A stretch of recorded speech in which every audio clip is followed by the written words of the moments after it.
Imagine a world where humans were replaced at the top of the food chain, where they are deliberately hunted by one thing. Not a bigger or smarter animal, no, by machines, dead set on wiping out any sign of humanity left on Earth. Well, that is the world of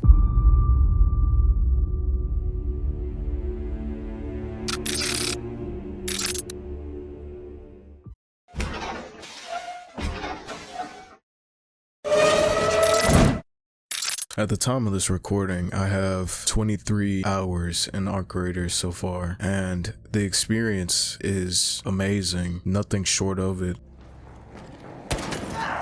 Over there.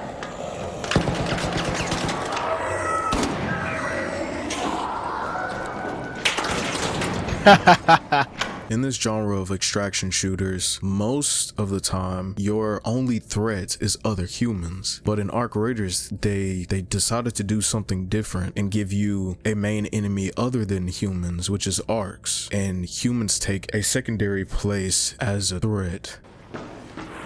Whoa, y'all good? He ain't saying shit. Yeah, they're not good.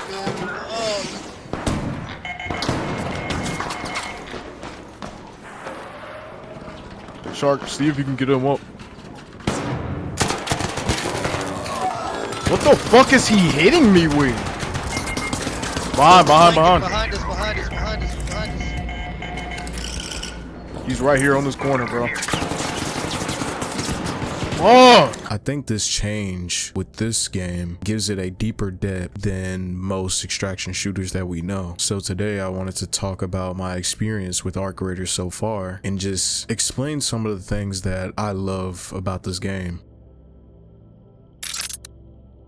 Our journey in Arc Raiders takes place in the late 2100s, more specifically the year 2180. The Earth has been taken over by man-hunting machines called the Ark, and the remains of humanity have been driven underground into small colonies. We play as people who do what majority are too afraid to do. We are called Raiders, the only individuals who go topside to fight Ark and collect resources for the survival of the underground ecosystem. While Ark are the biggest threat to human life topside, they are not the only ones. Other raiders are also at play, and the saying, "the enemy of my enemy is my friend," is something many have left deep in the past as the amount of resources become less and less. Don't shoot!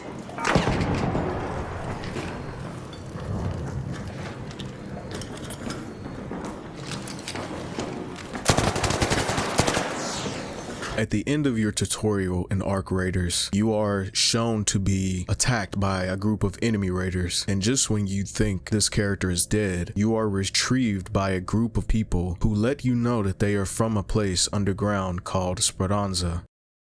Hey, you are on camera. This elevator has been out of commission. Security to the slingshot in Sector G. We have a possible intruder in the tubes. Repeat, possible intruder.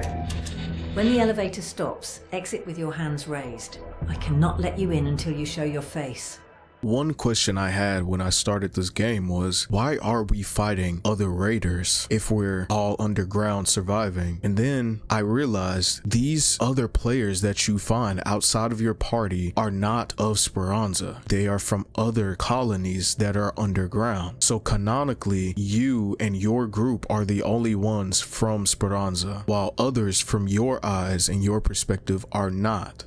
I find this to be a very unique take on this genre of games, coming from Escape from Tarkov, where you play as one of two factions. Your reason for killing is very simple. These people are my enemy. That is why I want to kill them. In Arc Raiders, your reasoning for killing humans is simply situational, and in some cases, damn right non-existent. What makes this game so different is you have such a choice. You have one main enemy that you cannot speak to. They are nothing like you. They look nothing like you, and they are completely devoid of emotion. They have a mission and they do whatever they need to do to complete that mission, which means killing you. On the other hand, you have humans who with you have a common enemy, the Ark. This throws a wrench in everything extraction shooters are known for, because now you have this wide variety of situations you can end up in. in? Do you side with the enemy of your enemy, the ones who look like you, who have people that they care about underground as well, who are just trying to survive just as you are? Or do you go against them to better the situation for yourself while destroying theirs? This gives a very interesting perspective to the mindset of some people, and we see this time and time again in media such as Walking Dead, The Last of Us. These type of situations bring out the true unseen nature of mankind. This game does such an amazing job of forcing you to come face to face with that question: what will you do when you are at rock bottom, low on resources that you need to continue your way of life? What do you do when you are completely desperate? What type of person are you? Eventually, you will be met with this question and have to answer it. The game assures this. I have found that I am more of the aggressive type, but I realize that I am more than willing to let people go if they are speaking up. It gives them this sense of humanity where it makes me not want to kill them. I found it significantly harder to make the decision to kill someone once I've already talked to them and got to know them, versus if I just see someone and they have no chance to communicate with me. The tension of the situation never calms down because you are always in the middle of a conflict. In the midst of always being hunted by the Ark, you are also forced to continuously look over your shoulder for those that look just like you. The game really does give you all the power to make every choice in a given situation. There is no sense of holding your hand or forcing a conflict between you and others. It's all up to you, and that's what makes this game so incredible and so different to its peers. It gives you that sense of The Last of Us. It gives you that sense of The Walking Dead, and it gives you that sense of these real situations. You pick how you go about it. There is no one pulling the strings or pushing you in this direction. Something that I've found interesting is in the beginning, when you're first starting as a solo, everyone is a lot nicer. Everyone is low level, everyone has the same setup, and everyone is confused. Everyone is on even playing field, making it less likely for people to want to fight and more likely for people to want to come together. Where you start to see a shift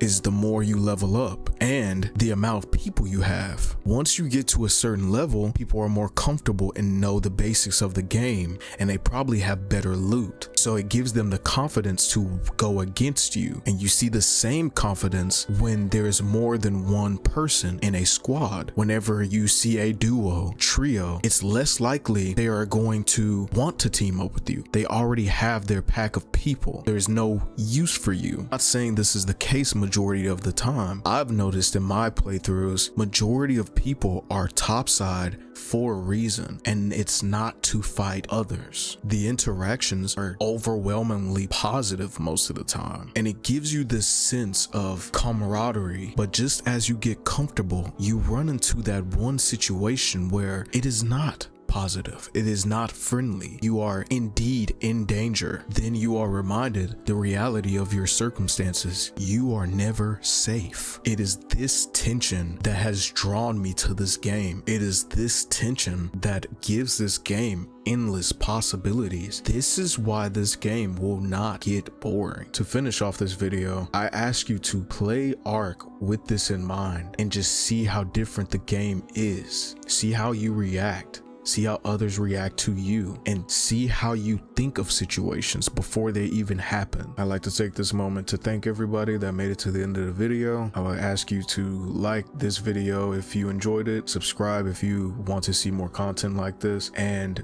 leave a comment below describing how your playstyle is in this game. And also let me know if you've noticed the same things that I've spoken about. Does it also make you enjoy the game more? And with that being said, I'll see you boys in the next video.